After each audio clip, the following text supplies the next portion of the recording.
to help people push themselves even when they're not intending on pushing themselves.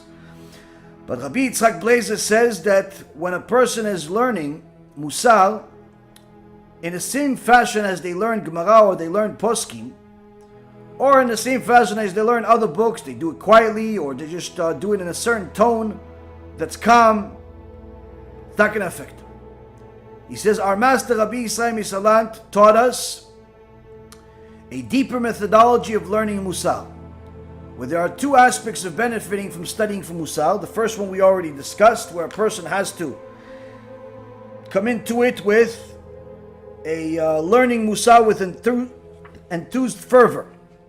And the second is the inspiration, whereby studying Mussar works, one's heart will be set aflame, and his soul is transformed, and it will be awakened within him the fear of HaShem.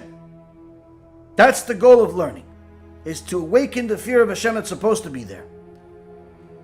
Now, to become merely knowledgeable in Mussar concepts, there's no difference of how a person studies them.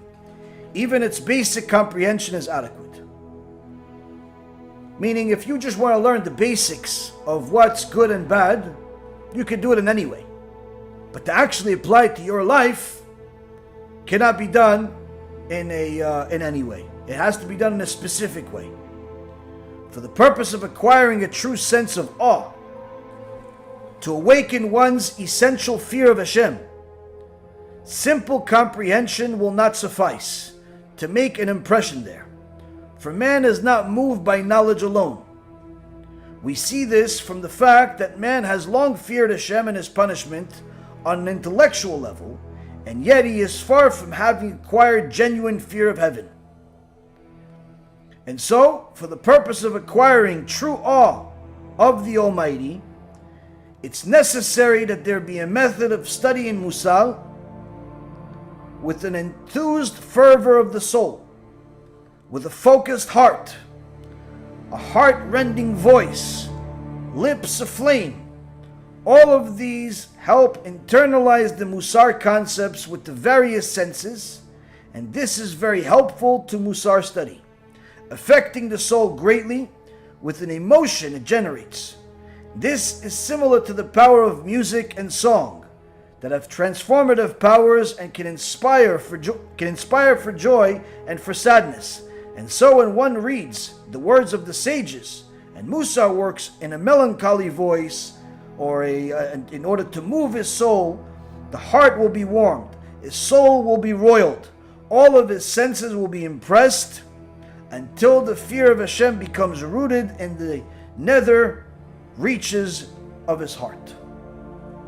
So here Rabbi Yisrael of Salant, student, Talmid Muvak, one of the other Gedolei Ador, Rabbi Yitzchak Blazer, tells us that to have this enthusiasm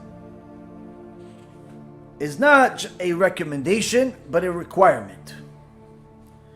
Because knowledge alone of the difference between good and bad is not enough. A person must make sure that they actually take their teachings much more seriously, where they have to mentally prepare themselves to the learning, where they're looking for diamonds, and they're looking to buy those diamonds at any price, because those diamonds are going to perfect themselves. Now, the goal, acquiring awe of Hashem. That's the goal. The more awe a person has, the more fear a person has of HaKadosh Baruch Hu, the better they become as a person. And he says an interesting thing, that this whole goal of the different things that a person will do, whether it's repeating the same sentence over and over again, or it's visualizing specific things happening to a person, the goal of all of it is to create emotion. It's to create emotion, similar to how music creates emotion.